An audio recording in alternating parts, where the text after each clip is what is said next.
If anyone ever tells you preschool teaching is a cute job, they're lying through their teeth. Cute? Sure, if you think being sneezed on 6 times before 9 a.m. is adorable, or if you find joy in scraping glue off your shoes while simultaneously explaining that, no, crayons are not for eating. I love my job, don't get me wrong, but let's just say it's not the picture-perfect Pinterest fantasy outsiders like to imagine. It's survival with construction paper. My name is Miss Callahan, though most of the kids just call me Miss Cacahan, or sometimes just teacher. Titles don't really matter here. Once you've fished a Lego out of a child's nostril, formality goes out the window. This particular Tuesday began like most Tuesdays, with a thundering stampede of tiny feet and the smell of goldfish crackers mixed with Play-Doh. I had my coffee, triple shot, extra desperate, and was mentally preparing for the chaos that was about to unfold. Today was show and tell day, which in teacher speak translates roughly to a circus in which objects of questionable cleanliness are paraded around and small humans yell over each other for glory. Let me introduce the cast of characters, because you really need to know who I'm dealing with here. First, there's Milo Harrington. Milo is the kind of kid who could negotiate his way out of a timeout with such skill that he should already have a law degree. He's got big brown eyes, an innocent smile, and the uncanny ability to make every adult in the room slightly suspicious of his next move. I like Milo, but I never underestimate him. Then there's Juniper Lee, who insists everyone call her Captain Junie. She's obsessed with pirates, carries around a plastic parrot she's named Mango, and once tried to bury my stapler in the sandbox because it was treasure. Santiago Rivera is my quiet one. Sweet as pie, shy smile, the kind of kid who whispers thank you when you hand him a crayon. He's usually the calm in the storm until sugar enters his bloodstream. Then he becomes a human pinball. Olivia Mae Thompson, double name, don't forget it, believes she's running for class president even though no such position exists. Every circle time, she makes announcements. Sometimes it's I lost a tooth. Other times it's my mommy says our neighbor is not a good driver. You never know what's coming, but it's always delivered like a breaking news story. And then there's Bodie Jacobs, who has a laugh so loud it makes dogs bark 3 blocks away. He also has an unfortunate habit of putting things in his pockets that don't belong to him. I once discovered my whiteboard markers, a glue stick, and a plastic dinosaur stuffed into his tiny jeans. He shrugged and said, for later. That's just a sample. 20 kids total. Each one a walking sitcom. Parents, of course, add their own flavor to the chaos. At drop-off, Mrs. Harrington, Milo's mom, breezed in wearing a pencil skirt sharp enough to cut glass, balancing a phone call, a latte, and a child. She kissed Milo on the forehead without breaking her business negotiation and disappeared in a cloud of expensive perfume. Classic. Show and tell started after snack time, which, by the way, I will never understand. Give kids juice boxes and cheese crackers, then ask them to sit still and listen to each other talk about their special things? It's madness. But it's on the schedule, and the schedule is sacred. I rang the little chime, my futile attempt at classroom zen. Okay, friends. It's show and tell day. Who's ready? 20 arms shot up, 20 voices screamed, me. My eardrum buzzed like a faulty speaker. We began. Juniper went first, of course. She stomped to the front, plopped Mango the plastic parrot on my desk, and declared, this is my first mate. He protects me from sea monsters.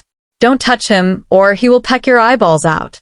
Santiago followed with a Matchbox car collection he lined up neatly in rainbow order. This one's the fastest, he whispered, nudging a blue one forward about 2 inches. The class nodded like he'd revealed state secrets. Olivia Mae unveiled a sparkly hairbrush. This is what pageant queens use, she announced, brushing her bangs like she was auditioning for a shampoo commercial. One by one, treasures were shown. A rock shaped like a heart, a stuffed bunny missing an ear, a plastic tiara, a seashell from when my family went to Floridea. I was coasting. No major disasters yet. Then came Milo. He dragged himself to the front with a grin too wide for comfort, lugging a black leather bag almost as big as he was. The straps clinked with metal, and it hit the floor with a suspiciously heavy thunk. "This," he said proudly, puffing out his chest, "is my daddy's work bag." The class gasped collectively, like he'd just announced he'd brought a dragon egg. My teacher radar went off immediately. Work bag? What kind of work? What kind of bag? Why did it sound like it was carrying bricks or contraband? I plastered on my best fake smile. "Oh, wow, Milo. How interesting." He beamed. "Yeah, Daddy says it's very important.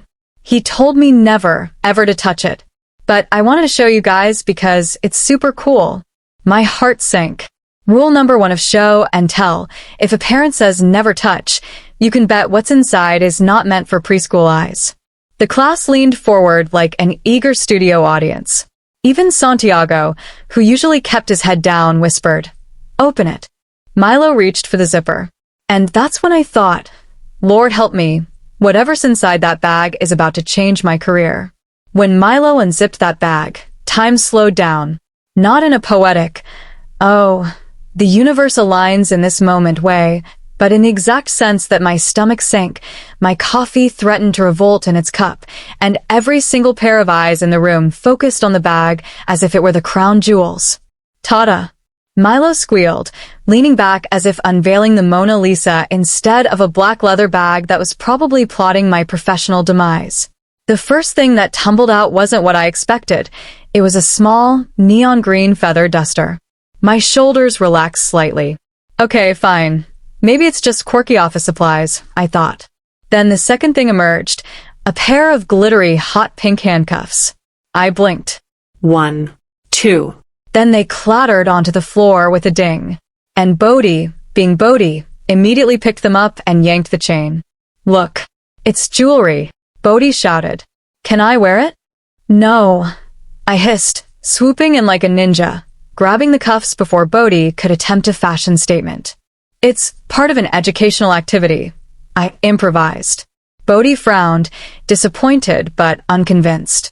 Meanwhile, Milo had already dug deeper and was hauling out an assortment of items that made my teacher brain short-circuit.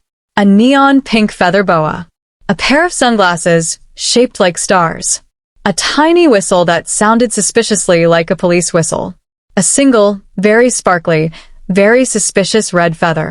The class erupted. Juniper shrieked, "Pirate treasure," and tried to drape the feather boa around Mango the parrot, who immediately attacked her hand. Santiago just whispered, "Is this safe?" in the way only the cautious child can, eyes wide. I smiled. A fake, trembling smile. Yes. Very educational. Then came the piece de resistance, a large, oddly shaped metallic object wrapped in a velvet pouch. Milo's grin widened to terrifying proportions. "Daddy says this is the most important part." I froze.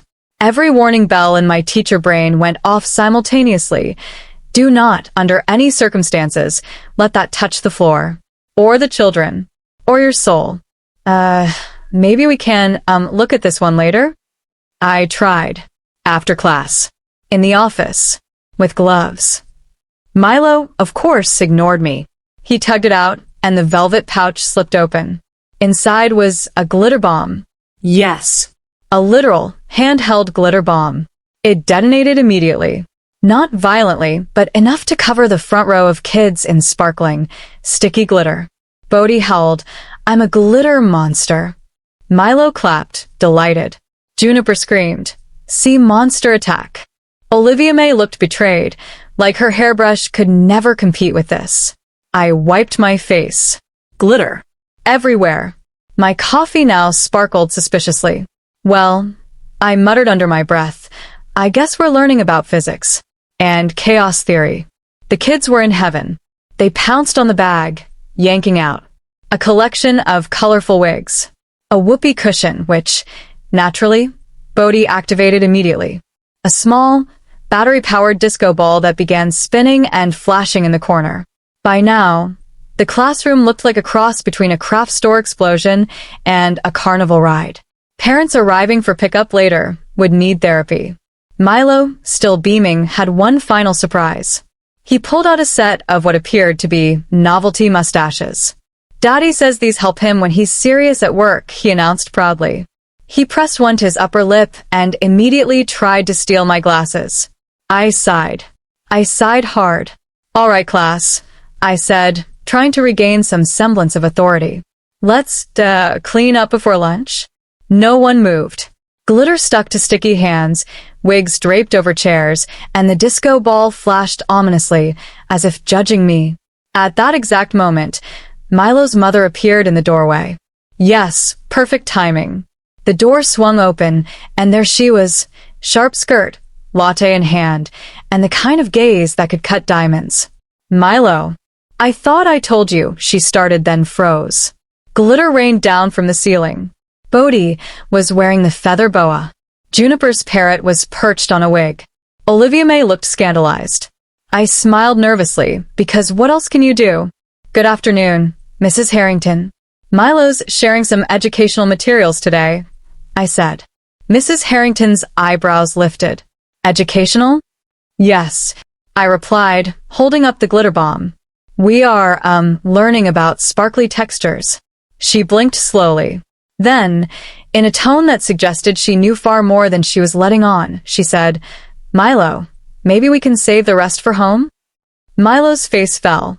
"But Daddy said it's for everyone. Educational purposes," I whispered fiercely to Milo as glitter clung to my eyelashes. "Educational purposes." And just when I thought we might survive the bag apocalypse, Milo reached back in and pulled out one last item. It was wrapped. Small. Oddly heavy. And had a tag on it that read, "Handle with extreme care." Every kid froze. Bodhi whimpered. Juniper muttered, "Sea monsters, nope." I stared. Milo grinned like a tiny, chaotic angel of doom. "Daddy says this is his most important work thing ever." I felt my knees weaken. I considered running for the fire exit, but I couldn't leave the glitter-covered battlefield. "All right," I said slowly, trying to sound calm. Maybe we can look at that one tomorrow?" Milo tilted his head. "But it's show and tell. That's today." I swallowed hard. Yes, it is." And just like that, the classroom descended into a state of glitter-coated, wig-wearing, whoopee cushion-filled madness. Somewhere, Olivia May fainted dramatically onto a beanbag. Bodhi twirled the disco ball like a champion. Juniper's parrot made threatening squawks at anyone within a 5-foot radius. I took a deep breath. My classroom, my tiny domain, had officially become a glittery, chaotic circus. And that last wrapped item? I had no idea what it was. But something told me it was going to make the next 20 minutes very, very memorable. The moment Milo revealed the last item, I felt my heart skip a beat and my brain enter full-on panic mode. Glitter, wigs, and whoopee cushions had already done their damage, but this was a whole new level. The small, wrapped object in Milo's hand seemed harmless enough at first glance, a rectangular little box, neatly taped, but the tag that read, "Handle with extreme care," had my teacher instincts screaming red alert. "Okay," I said slowly, trying to sound calm, though my voice probably sounded like a wounded cat. "Maybe we can save that one for, tomorrow." Milo tilted his head. "But it's show and tell. And Daddy said it's very, very important." I took a deep breath and tried to remember the first rule of preschool crisis management. Never, under any circumstances, let a child see that you're panicking. Milo was staring at me with a kind of trust only a preschooler could give, and I knew I was doomed. He slowly unwrapped the tape, and out popped a small, battery-operated, singing toilet-shaped music box. Yes, a miniature, porcelain toilet that sang the Happy Birthday song at full volume whenever you pressed the lid. It was bright white, unnervingly realistic, and had a tiny silver handle that Milo was already spinning. The class went wild. Bodhi dropped the disco ball to grab it. Juniper tried to perch Mango, the parrot, on it. Olivia May looked scandalized, muttering something about childhood dignity. Santiago just stared, utterly horrified, whispering, "Why does it sing?" I blinked, tried to remain professional, and muttered, Yes, educational music and hygiene awareness." My explanation sounded hollow even to me. Milo pressed the lid again. The toilet belted out Happy Birthday at top volume. Bodhi spun around and started dancing. Glitter from earlier sparkled in the air like an obnoxious disco mist. I put my head in my hands. Then came the next wave of chaos. The glitter-coated feather boa, still draped across the front row, got caught on the toilet handle. Bodhi yelped, the disco ball wobbled, and the toilet launched itself off the carpet and landed squarely in Olivia May's lap. She screamed in horror, standing up with a look that could haunt me in my dreams. Ah, It's alive! the throne is singing, she cried. Juniper shrieked, pirate attack. Get mango! The parrot, clearly having had enough, flapped aggressively at the glittery boa and sent it flying across the room. Milo laughed so hard he almost toppled over, clutching the little toilet like a trophy. I lunged to regain control, but of course, my footing betrayed me. I slipped on a stray wig, crashed into the corner bookshelf, and sent a stack of books tumbling. One landed on Bodhi's head, who howled in dramatic pain, glitter and feather boa now perfectly fused into a horrific hat. By now, parents were starting to arrive for pickup. One peeked through the doorway, and Mrs. Harrington froze. Milo's dad, who had apparently come in for a late meeting, was standing just behind her, looking confused, his tie slightly crooked. "Milo, what on earth is happening?" he asked, his voice calm but tinged with suspicion. I raised my hands defensively. Ah, Show and tell. Very educational. Milo grinned. "Daddy, it's my most important work bag stuff. Isn't it cool?" Mr. Harrington's eyebrows went vertical. He looked at the glitter-covered, wig-wearing children, the singing toilet, and finally at me. Glitter in my hair, boa wrapped around one arm. I could practically hear his brain calculating the cost of preschool therapy, right then and there. "Yes," he said carefully. "Yes, it is educational." His tone was heavy with both sarcasm and the resigned acceptance of a man who had clearly been through worse. Meanwhile, Olivia May was now staging a full protest, holding the toilet like it was radioactive. "This is not dignified," she yelled. Juniper was tugging at Bodhi, who had now wrapped himself in the feather boa and the glittery wigs, spinning in a circle as if he were auditioning for a circus act. Santiago had buried his head in his arms, whispering, "Why do adults let this happen?" And I, the supposed professional, teacher of the year hopeful, was just standing there, contemplating life choices and wondering how a black leather bag could contain such concentrated chaos.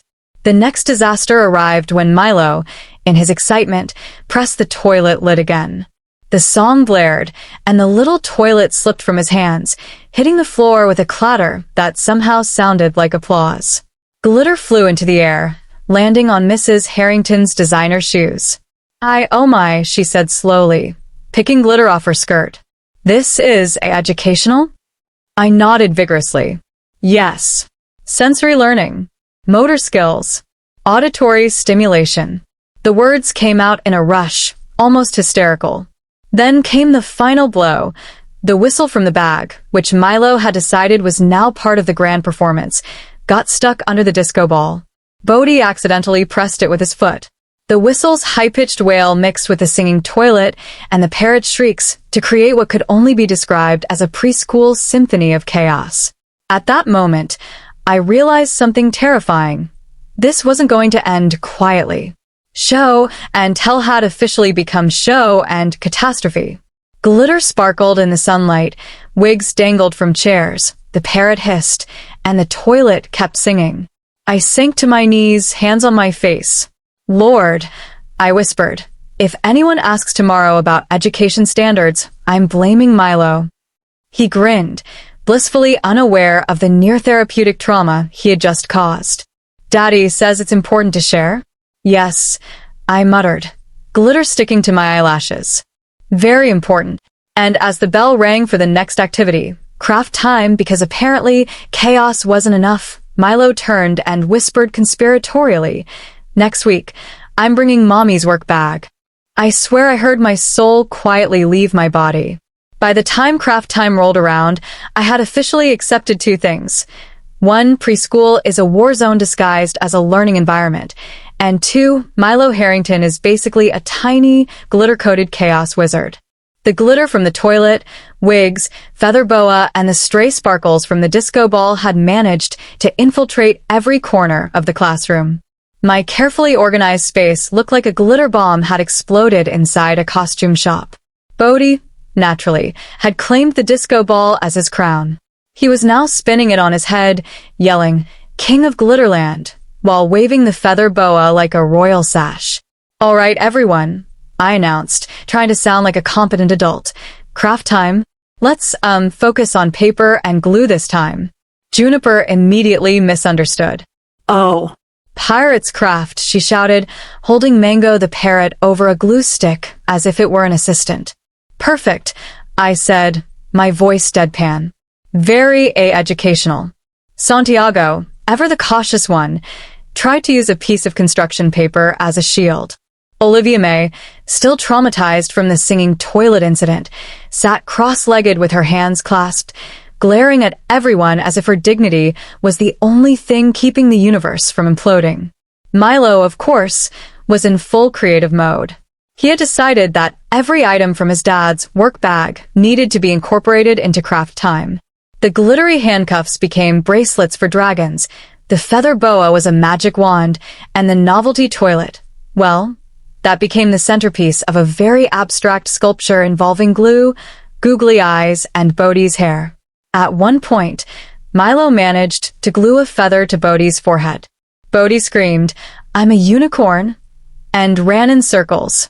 The glitter followed him like a sparkling tail, coating everyone and everything in a fine, sticky haze. I knelt beside Olivia May, trying to calm her down. "It's okay, sweetie. We're learning about creativity." "This is chaos, Ms. Callahan." "Absolute chaos," she whispered, eyes wide. "Yes," I admitted.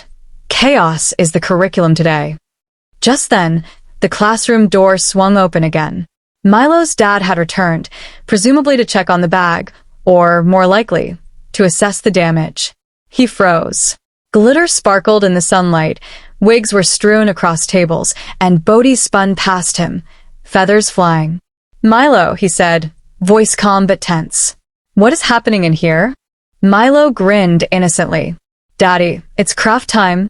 All my work bag stuff is helping us be creative." Mr. Harrington's expression was unreadable.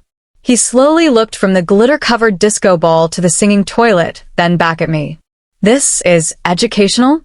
"Yes," I said, holding up my hands, glitter cascading off my hair like some kind of sad fairy. "Very educational." Then came the crescendo of chaos. The glitter bomb from earlier, yes, somehow it had survived, rolled under the table. Bodhi, of course, discovered it and pressed it again. Glitter exploded into the air, coating Milo's dad's shoes, Juniper's parrot, and, tragically, Olivia May's hair. She screamed, "My dignity! It's gone!" I lunged for a paper towel, slipping on the feather boa again and crashing into a pile of construction paper. Milo cheered. "Best craft time ever." Mrs. Harrington appeared in the doorway this time, and I swear the look she gave me could have frozen the sun. She surveyed the room. Glitter everywhere, wigs on the floor, the toilet sculpture teetering dangerously, Bodhi spinning with a feather boa crown, and Milo standing triumphantly in the middle. "I told you to save it for home," she hissed at Milo. "But Mommy," Milo protested. "It's educational." Mrs. Harrington turned to me. "How is this if educational?" I forced a smile. Sensory exploration, motor skills, creative thinking under extreme pressure." She blinked slowly. Then, with the precision of someone who had clearly survived corporate meetings far worse than this, she marched in, grabbed the glitter bomb, and deactivated it. Silence fell. The kids froze. Even Bodhi paused mid-spin. "All right," she said, her tone leaving no room for argument. "Milo, let's put the rest of your dad's work bag away." "Now." Milo pouted. "But I'm sharing." "Later, Milo," his mom said firmly. "Later." The classroom finally began to calm, though only slightly. Glitter still floated in the air, glued to surfaces, and apparently permanent in the hair of 3 children and 1 teacher. The novelty toilet still sat proudly on the table, but at least it wasn't singing. I sank into a chair, wiping glitter off my arms. I need a drink, I muttered. Bodhi, as if reading my mind, put a wig on my head. I sighed. Perfect. Just perfect. Juniper, undeterred, began gluing feathers to her pirate map. Santiago whispered, "Do we get to leave soon?" Olivia May muttered, "This is anarchy," and stared at the glitter-coated ceiling like it had personally betrayed her.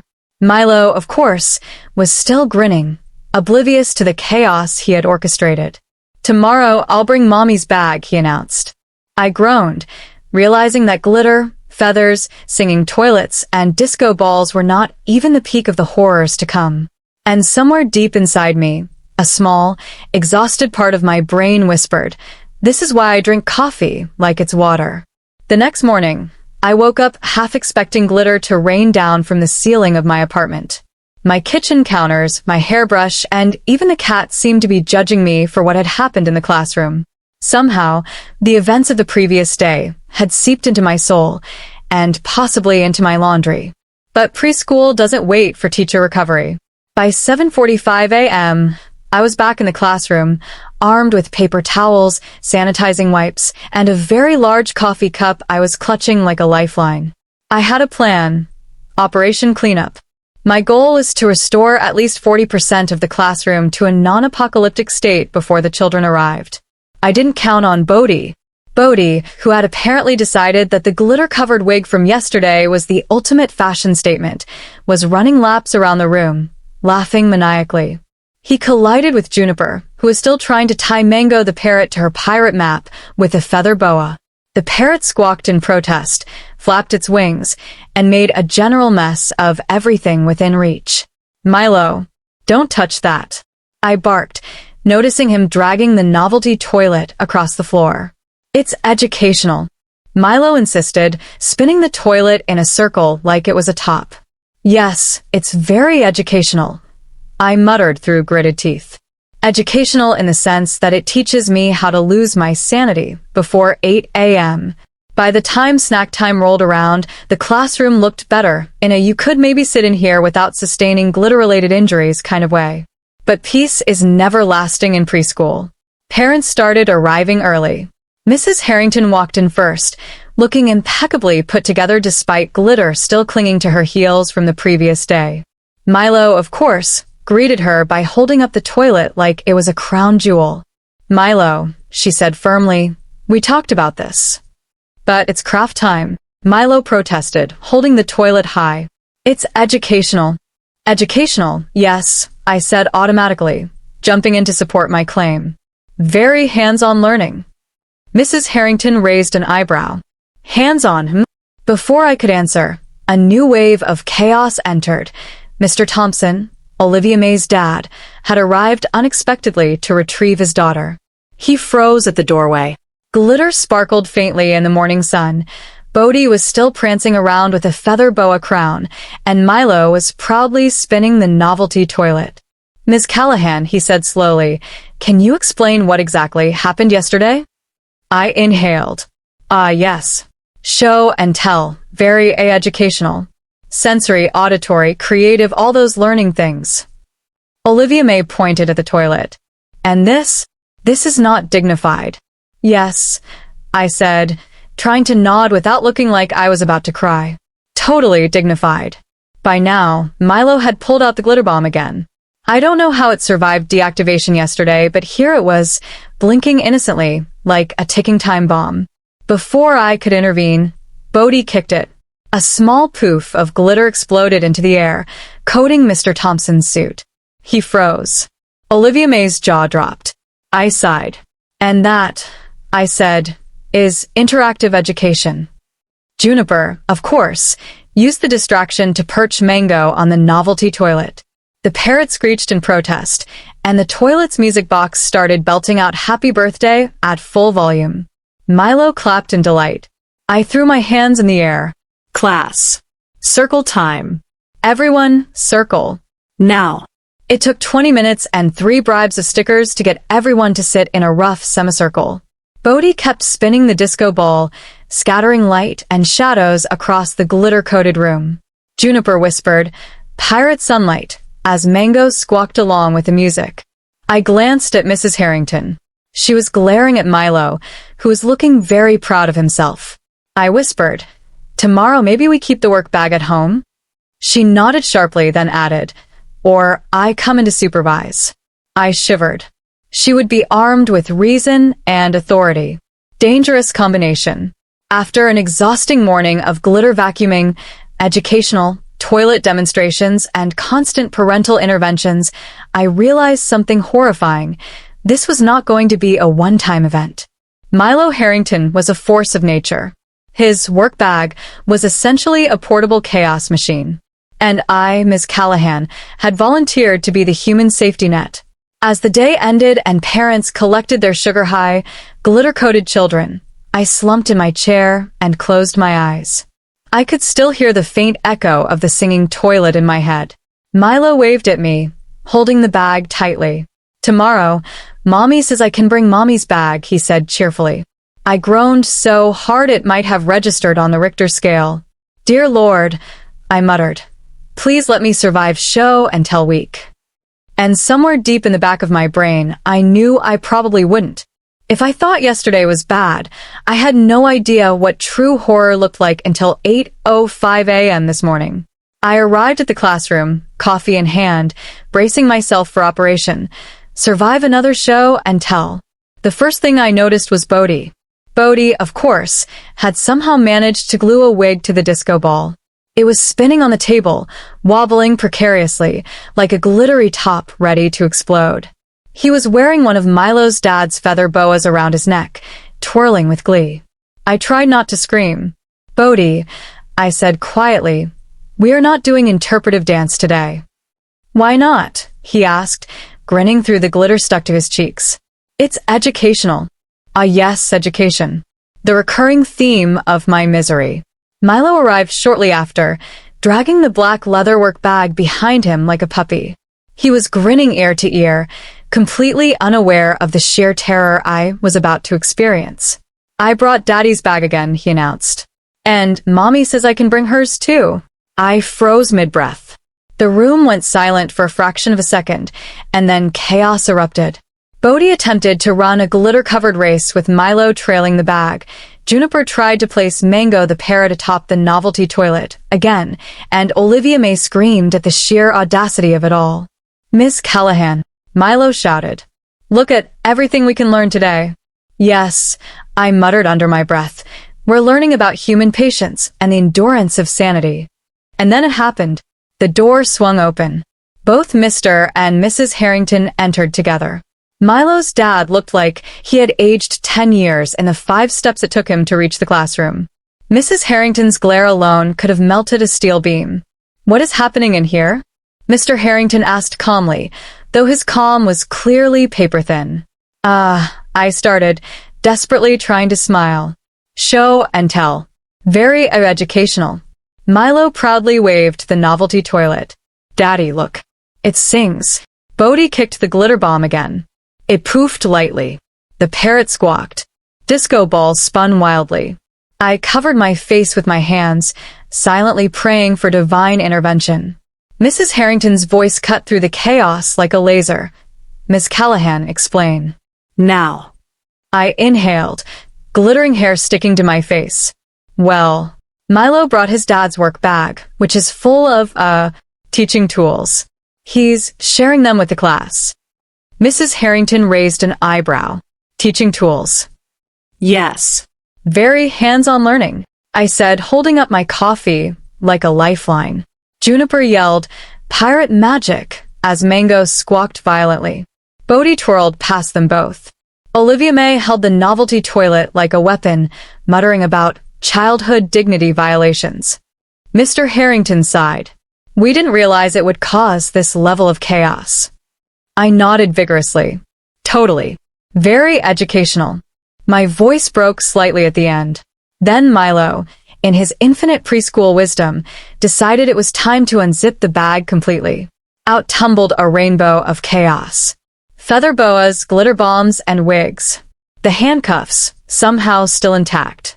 A small, mysterious box wrapped in velvet with a tag reading, "Handle with extreme care." And no, I screamed internally, but Milo was already tugging the velvet box out.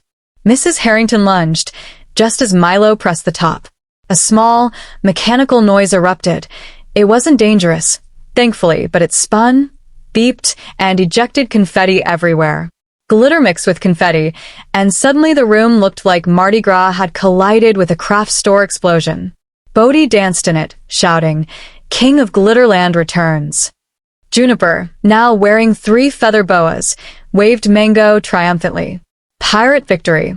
Olivia May collapsed dramatically into a chair. "I cannot survive this," she wailed. I slid behind my desk, hiding partially behind a stack of construction paper. "I need reinforcements or a tranquilizer," I muttered. The parents, meanwhile, were frozen. Mr. Harrington pinched the bridge of his nose. Mrs. Harrington's eyes were narrow, dangerous, and calculating. She took a deep breath. "Miss Callahan, I think it's time to discuss boundaries for show and tell." Yes, boundaries," I said quickly. "Absolutely. Critical. Educational, obviously." Then Milo pulled out the final item from the bag, a small, glitter-covered, battery-powered mini fan. He turned it on. The room instantly filled with moving glitter, feathers, and paper scraps. Everyone and everything looked like a snowstorm of craft supplies. I groaned so hard my head nearly hit the desk. "Class. Circle. Sit. Now." I shouted. Somehow, amid glitter, wigs, and the chaos of small humans, we managed a semblance of order, but it was tenuous at best. Milo, standing in the center, looked proud. "We learned so much today." "Yes," I muttered. "We learned that chaos is a legitimate educational tool, apparently." Mrs. Harrington shook her head, glitter sticking to her hair. "Miss Callahan, next week, no work bags." "Yes, absolutely. No work bags," I said, knowing full well Milo would somehow find a loophole. As the parents collected their children, I sat down and rubbed my temples.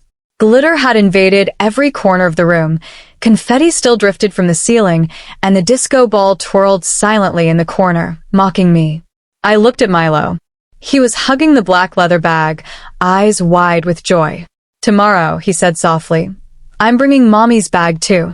I faintly considered quitting on the spot. But then I remembered something crucial. Preschool is supposed to be fun. Somehow, amidst the glitter, chaos, and singing toilets, I actually felt alive. Mostly terrified, but alive. And I knew, deep down, that tomorrow was going to be worse. By the time Thursday rolled around, I had stopped sleeping through the night. My dreams were a glitter-filled horror show, tiny children wielding feather boas like swords, disco balls spinning dangerously, and novelty toilets singing endlessly in the background. Coffee had become a lifeline, and sanity was a vague memory. But show and tell waits for no teacher. Milo arrived at precisely 8:02 a.m., dragging both his dad's and his mom's work bags behind him. I froze. My brain short-circuited. My coffee nearly jumped out of my hands. And Bodhi had already glued a wig to a small chair and was pretending it was a throne. "Good morning, Miss Callahan," Milo chirped. "Today it's both bags." I tried to smile. "Wonderful. Educational synergy, yes." The class cheered or screamed. Honestly, the line between cheering and screaming had been blurred for days now. I glanced at the first bag. Dad's. Glitter disco balls, novelty toilet. I already knew the horrors contained within. The second bag. Mom's. A mysterious, slightly smaller leather bag that smelled faintly of perfume and danger. I did not like the smell. Before I could intervene, Milo yanked out his dad's glitter bomb. It went off instantly, coating the front row in shimmering chaos. Bodhi spun into it, arms flailing, glitter flying everywhere. Juniper tried to perch Mango on the disco ball, but the bird shrieked in protest, scattering feathers across the room. Olivia May screamed, "I cannot take this," and threw herself dramatically onto a beanbag. I sighed. Welcome to education, everyone. Then Milo moved to his mom's bag. My stomach dropped. He dug into it and started pulling out items faster than I could even register them. A glitter-filled, feathered masquerade mask. A small, battery-operated fog machine, which immediately sputtered smoke into the room. A collection of neon-colored juggling balls. A miniature karaoke microphone that somehow started playing loud pop music. The classroom erupted into what can only be described as controlled chaos. Glitter, feathers, and fog swirling together in a visual assault on reason.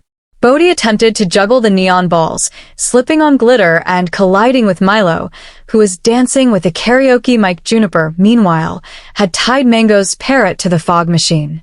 The bird was flapping furiously, screeching, and apparently singing along with a pop song. Class. Sit. Now. I shouted, throwing my hands up. My voice was drowned out by the fog machine and the singing microphone. I grabbed Milo's arm. Educational purposes, remember? Calm down. Milo beamed. We are calm. I groaned. Yes. Very calm. Like a glitter tornado.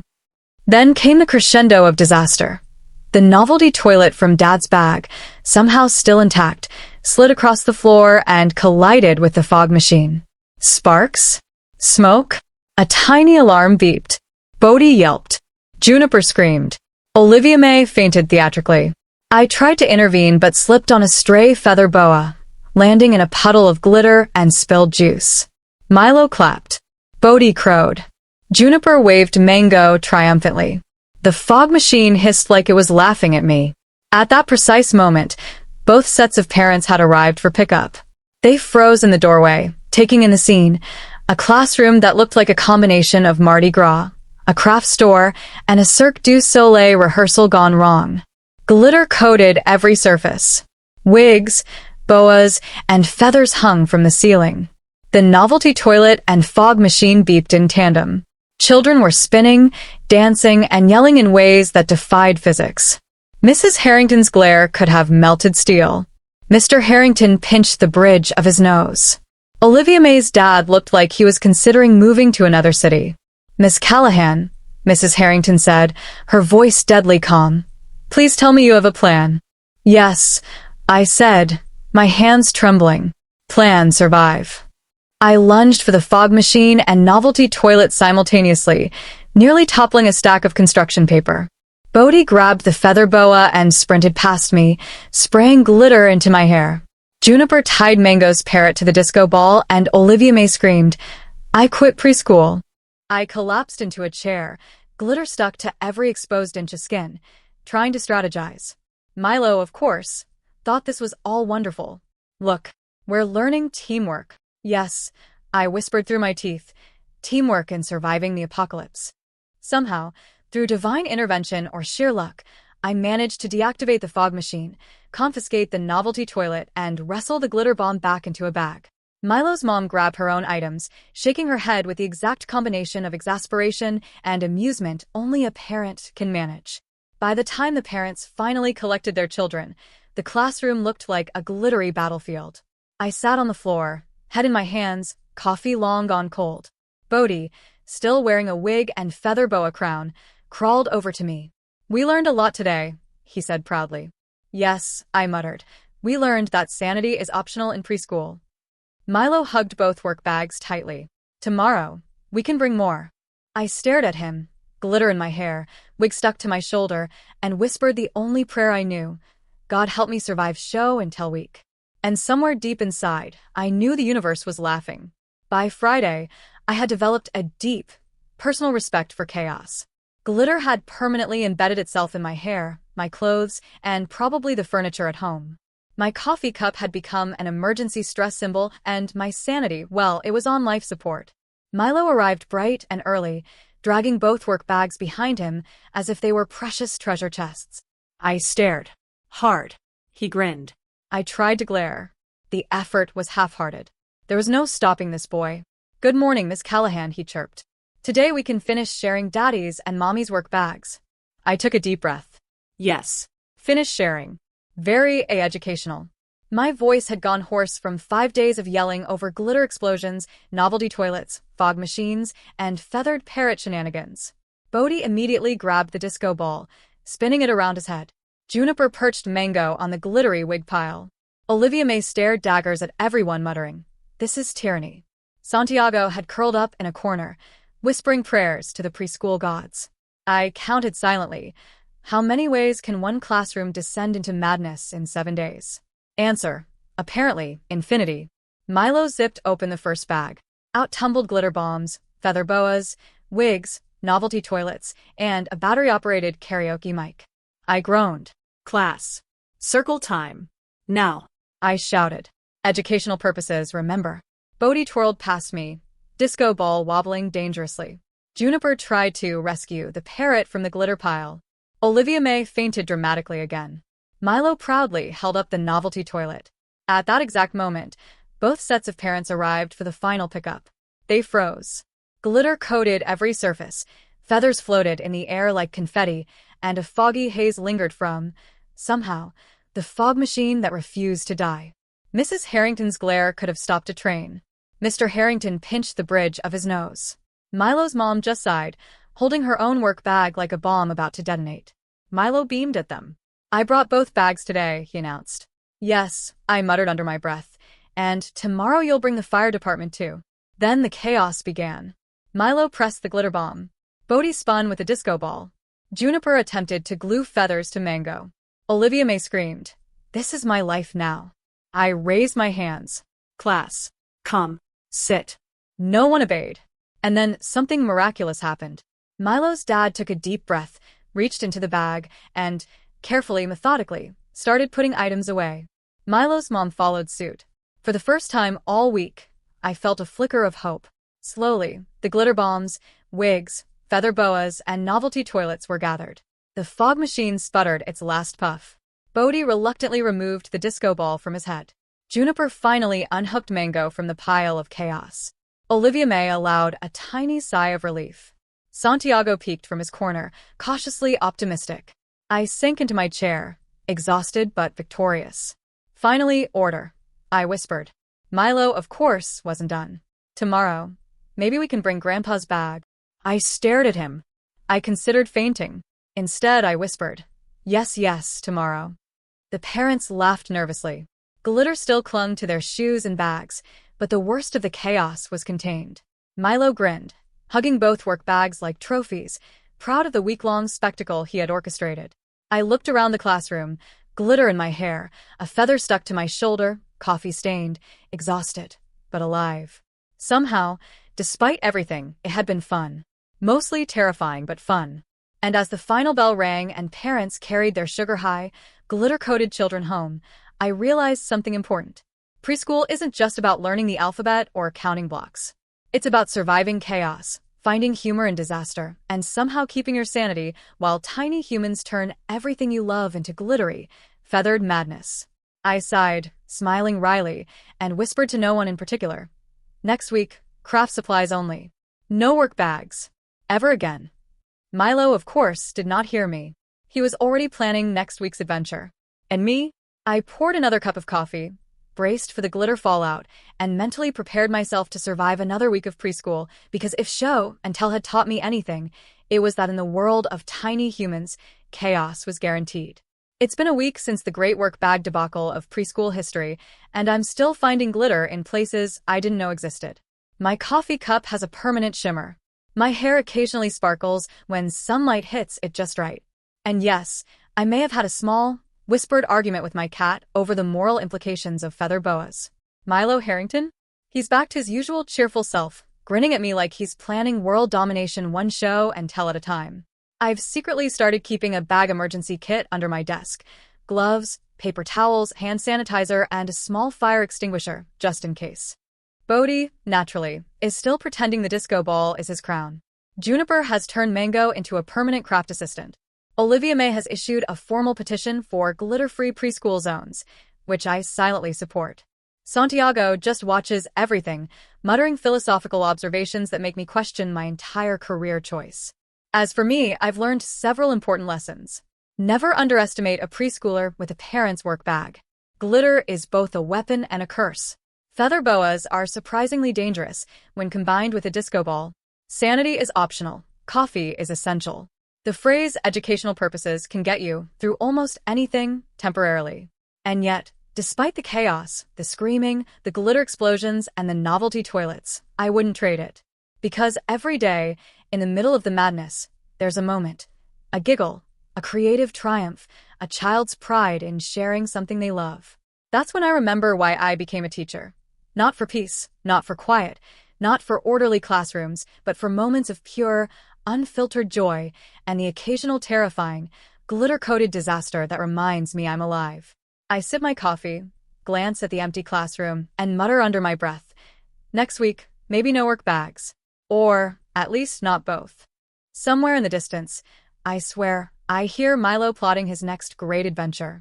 I sigh, smile, and brace myself for whatever chaos comes next, because in preschool, the real lesson isn't ABCs or counting, it's surviving with your sense of humor intact.